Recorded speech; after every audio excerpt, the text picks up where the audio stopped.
आज हम इस वीडियो में जानेंगे कर्म विपाक संहिता में वर्णित अश्विनी नक्षत्र के पहले पद की आत्मिक गाथा, वो कहानी जो भगवान शिव ने माता पार्वती को सुनाई थी और जो आज भी आपकी जिंदगी में फिर से घट रही हो सकती है।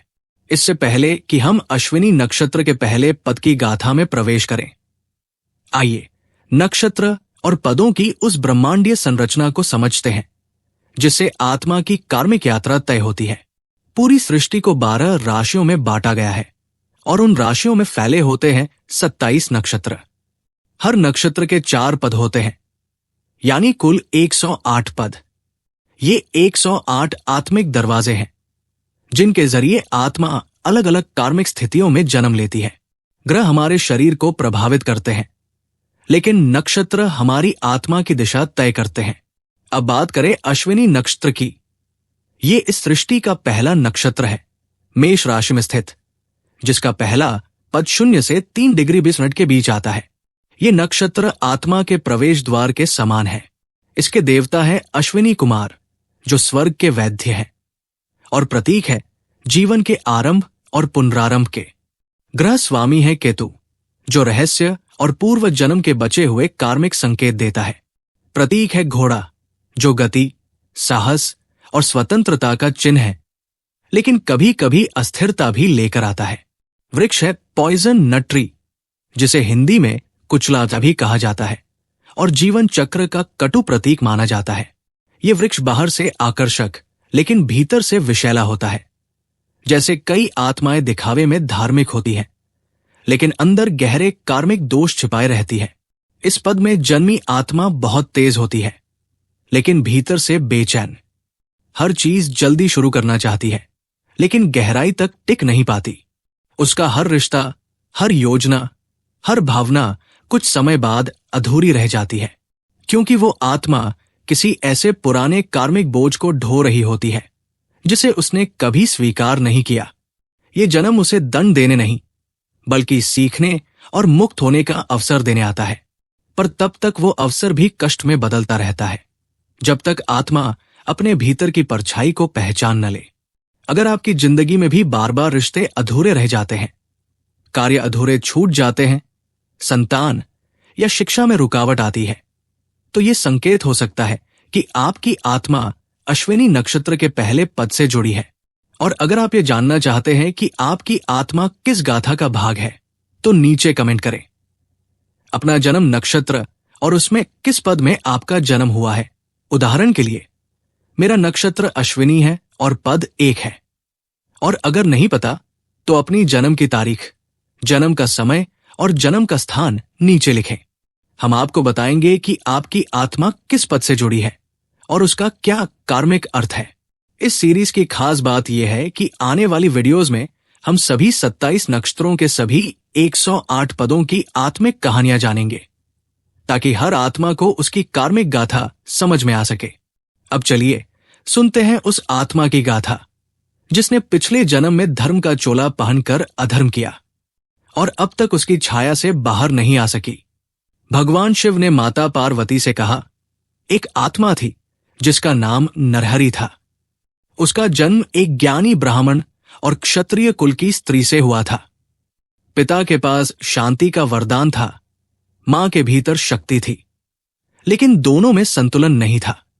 नरहरि ने एक ऐसा वातावरण पाया जिसमें बाहरी आचार तो धार्मिक था, पर भीतर की ऊर्जा में वासनाएं और विकार छिपे हुए थे। बचपन से ही उसके मन में एक अजीब बेचैनी थी, जैसे कुछ पाने की हड़बड़ी, जैसे कोई खालीपन जिसे वो पहचान नहीं पाता था, लेकिन भरने के लिए वो कुछ भी कर गुजरने को तैयार रहता था। जब वो बड़ा हुआ, उसका मित्र बना एक दूसरा ब्राह्मण, धार्मिक, सरल और सच्चे अर्थों में स्नेही। वो मित्र समाज में सम्मानित था और ईश्वर में उसकी आस्था अटूट थी। लेकिन नरहरि के भीतर जो अंधेरा था, वो धीरे धीरे जलन में बदलने लगा। उसे लगा कि जो कुछ वो चाहता है, वो यश, वो सम्मान, वो सुख, सब उसके मित्र के पास है। और फिर वो क्षण आया जब नरहरि ने अपने मित्र को मार डाला, धोखे से, पीठ पीछे। उस क्षण जब उसका मित्र सबसे ज्यादा विश्वास कर रहा था। हत्या के बाद नरहरि ने उसका सारा धन अपने पास कर लिया, लेकिन वो जानता था कि समाज उस पर सवाल उठाएगा, इसलिए उसने धन का एक हिस्सा मंदिर में दान किया। उसने मूर्तियां बनवाई, यज्ञ कराए और समाज में धर्मात्मा कहलाने लगा। लेकिन भगवान शिव कहते हैं, जिस दान की जड़ में पाप होता है वो पुण्य नहीं कहलाता, वो आत्मा को और गहरा गिरा देता है। नरहरि की आत्मा ने जो किया वो सिर्फ बाहरी नहीं था, उस कर्म ने उसके भीतर एक कंपन पैदा किया जो जन्मों तक शांत नहीं हो सकता था। उसकी आत्मा उस क्षण से ही अशांत हो गई थी जब उसने अपने स्वार्थ के लिए विश्वास की हत्या की थी, और यही कंपन उसे अगले जन्म में खींच कर लाया, अश्विनी नक्षत्र के पहले पद में। इस जन्म में नरहरि के पास सब कुछ था, लेकिन आत्मा के भीतर एक रिक्तता हमेशा बनी रही। वो शादीशुदा था, पर दंपत्ति जीवन में स्नेह का अभाव था। उसके शरीर में बार बार बीमारियां आती, जिनकी कोई ठोस चिकित्सकीय वजह नहीं मिलती थी। और सबसे बड़ी बात, उसे संतान का सुख नहीं मिला। या तो गर्भधारण संभव नहीं होता, या होता तो असमय हानि हो जाती। जो मित्र उसने पिछले जन्म में खोया था, उस अपराध का फल इस जन्म में उसकी संतान ने भुगता। उसका जीवन ठीक वैसे ही अधूरा था जैसे उसकी आत्मा थी। भगवान शिव बताते हैं, ऐसी आत्मा को जन्म तो मिलता है, लेकिन सुख की अनुमति नहीं दी जाती। उसे हर बार प्रयास करने दिया जाता है ताकि वो समझे कि बाहर नहीं, भीतर ही रोग है। नरहरि की आत्मा को यही पाठ बार बार पढ़ाया गया। वो जब भी किसी चीज की ओर बढ़ता, कोई रिश्ता, कोई काम, कोई भाव, तो जैसे कोई अदृश्य शक्ति उसे खींचकर पीछे ले जाती। ऐसी आत्मा के जीवन में कभी स्पष्ट कारण नहीं दिखते। रिश्ते टूटते हैं पर क्यों, इसका उत्तर नहीं मिलता। शरीर बीमार होता है, लेकिन डॉक्टर भी असहाय दिखते हैं। मन थकता है, पर कोई नहीं जान पाता क्यों। ये सब पिछले जन्म की उस गूंज का प्रभाव होता है जो आत्मा में गूंजती रहती है, और जब तक वो दोष स्वीकार नहीं करती, ये गूंज जारी रहती है। नरहरि ने अपने मित्र को मारा, धन लिया और फिर उस धन से पूजा कर समाज को धोखा दिया। लेकिन आत्मा को कोई धोखा नहीं दिया जा सकता। आत्मा के भीतर जो दोष जमा होता है वो कभी दान से नहीं मिटता। वो तभी शांत होता है जब आत्मा स्वयं स्वीकार करे, हाँ, मुझसे पाप हुआ है और अब मैं क्षमा चाहता हूं। इसलिए अश्विनी नक्षत्र का पहला पद उन आत्माओं को दिया जाता है जो अत्यंत गहरे पाप करके लौटती है, जिन्हें फिर एक मौका दिया जाता है, पर उस मौके में सुख नहीं होता, केवल समझ की संभावना होती है।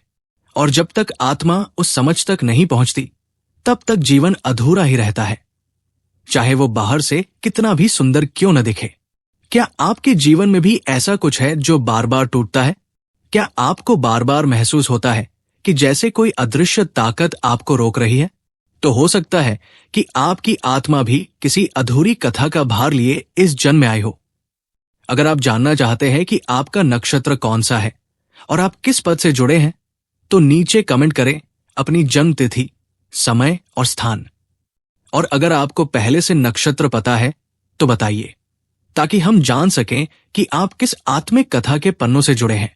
क्योंकि ये तो बस एक कथा थी अश्विनी नक्षत्र के पहले पद की। अभी 3 और पद बाकी है, और फिर 26 नक्षत्र। हर पद एक आत्मा की छाया है, और जब तक वो छाया साफ न हो जाए, तब तक जीवन हर जन्म में कुछ न कुछ अधूरा ही रहेगा। नरहरि की आत्मा की जो कथा आपने सुनी, वो केवल एक पौराणिक उदाहरण नहीं है। वो हर उस व्यक्ति का प्रतीक है जो जीवन में बार बार अधूरी शुरुआतों, भावनात्मक खालीपन और बिना कारण दुखों से जूझता है। क्या आपने कभी देखा है कि कोई व्यक्ति हर साल एक नया बिजनेस शुरू करता है, लेकिन कोई भी टिक नहीं पाता?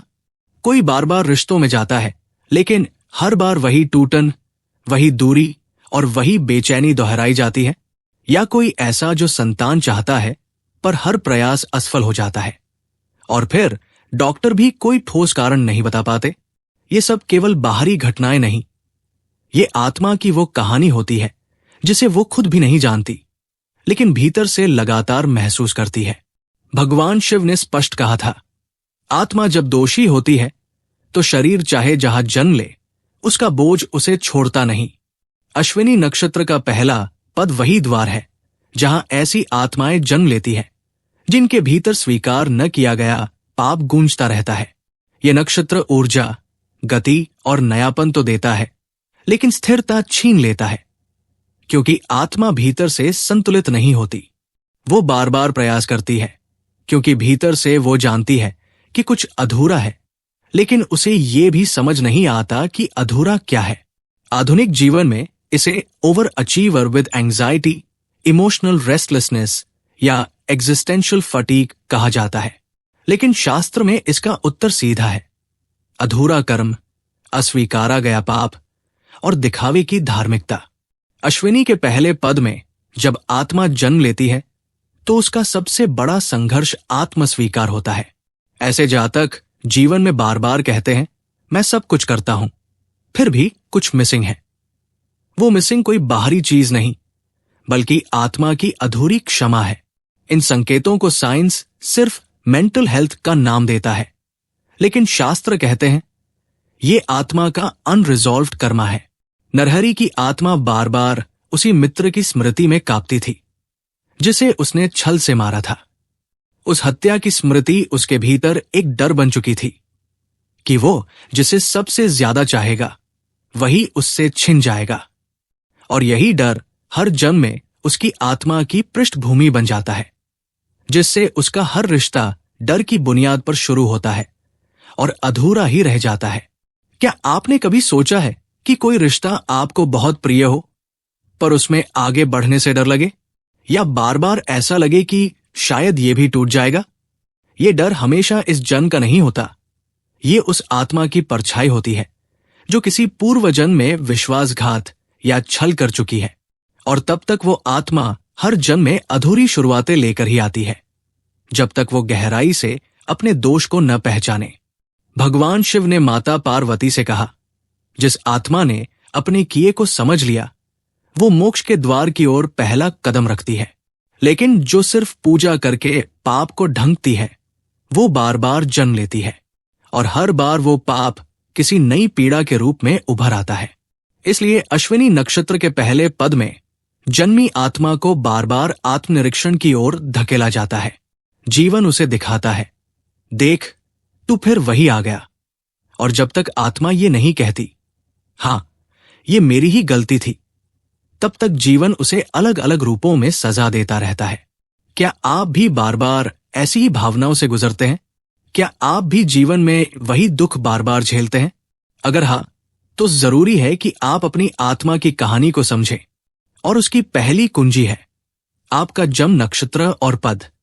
अब समय है उस आत्मिक कहानी को समझने का जो आपके जन्म से पहले शुरू हुई थी और आज तक आपकी हर भावना को चला रही है। नरहरि की आत्मा ने अपने पिछले जन्म में जो किया वो न केवल एक मित्र की हत्या थी, बल्कि भरोसे का वध था। उसने समाज को धोखा दिया और फिर उस पाप पर धर्म का नकाब डाल दिया। लेकिन धर्म का चेहरा केवल तब उज्जवल होता है जब वो सत्य के साथ जुड़ा हो। भगवान शिव ने माता पार्वती से कहा, ऐसी आत्मा को जब दोबारा जन्म दिया जाता है तो वो बिना चेतावनी के नहीं आती। उसे जीवन में हर मोड़ पर संकेत मिलते हैं, लेकिन वो तब तक उन्हें नहीं पहचानती जब तक पीड़ा असहनीय न हो जाए। तो प्रश्न ये है, क्या ऐसे कर्मों से मुक्ति संभव है? क्या आत्मा को फिर से शुद्ध किया जा सकता है? उत्तर है हां, लेकिन केवल तभी जब आत्मा दोष को स्वीकारे और बिना दिखावे के प्रायश्चित की ओर बढ़े। भगवान शिव ने नरहरि जैसे पापों को शुद्ध करने के लिए कुछ विशेष उपाय बताए, जिन्हें केवल बाहर से नहीं भीतर से करना होता है। पहला उपाय है जल स्रोत का निर्माण या संरक्षण। यदि कोई व्यक्ति अपने पापों को धोना चाहता है तो उसे धरती पर एक ऐसा स्थान देना चाहिए जहां अन्य लोग शुद्ध हो सकें। एक कुआं, एक नहर, एक तालाब, ये सब जल के प्रवाह को खोलते हैं और आत्मा के रुके हुए कर्मों को गति देते हैं। दूसरा उपाय है ब्राह्मण को चुपचाप भोजन देना, लेकिन ये दान प्रचार या पुण्य कमाने के लिए नहीं, बल्कि एक आंतरिक स्वीकार के साथ होना चाहिए जैसे आत्मा कह रही हो, मैंने जो छीना उसका एक अंश लौटा रहा हूं। तीसरा उपाय है एक सच्चे गुरु की सेवा।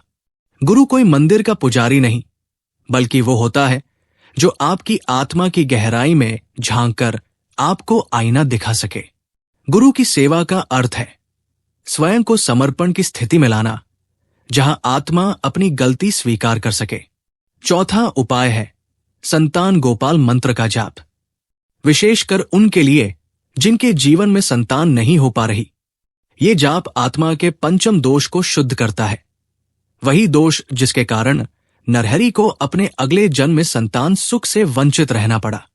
और पांचवा उपाय है भगवान शिव और माता पार्वती का रुद्राभिषेक। लेकिन ये अभिषेक केवल जल से नहीं होता, ये उस आंसू से होता है जो आत्मा की सच्ची क्षमा से निकलता है। इन उपायों को करने से पहले आत्मा को एक बात समझनी होगी कि जब तक दोष स्वीकार नहीं होगा, उपायों का कोई फल नहीं मिलेगा। भगवान शिव कहते हैं, शिव को पुष्प से प्रसन्न नहीं किया जा सकता, उन्हें सत्य से प्रसन्न किया जा सकता है। इसलिए इन सभी उपायों की जड़ है आत्मा का मौन क्षमा याचना। अगर आप किसी ऐसे व्यक्ति को जानते हैं जिससे आपने जीवन में कभी अन्याय किया है और आज वो नहीं भी हो, तो भी सच्चे हृदय से मौन में क्षमा मांगिए। आत्मा शब्द नहीं सुनती, भावना की तरंगे सुनती है। अब इस कथा के अंत में मैं आपसे एक अंतिम सवाल पूछता हूं।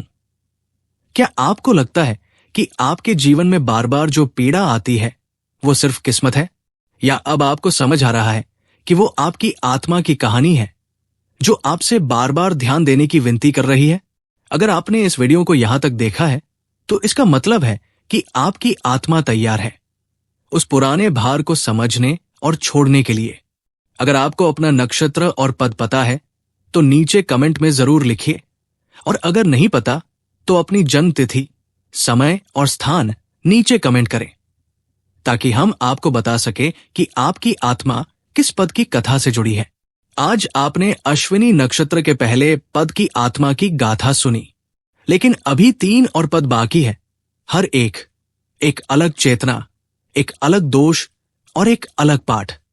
अगली वीडियो में हम जानेंगे अश्विनी नक्षत्र के दूसरे पद की कथा, एक ऐसी आत्मा की जो संबंधों को स्वार्थ में बदल देती है और फिर हर जन्म में वियोग ही उसका साथी बन जाता है। अगर आप चाहते हैं कि आपकी आत्मा अगला जन्म लेने से पहले अपने पापों से मुक्त हो सके, तो इस सीरीज को वहीं मत छोड़िए। जुड़िए हमारे साथ इस आत्मिक यात्रा में, जहां नक्षत्रों के माध्यम से हम खुद को पहचानेंगे और अपने ही भीतर से मुक्ति पाएंगे।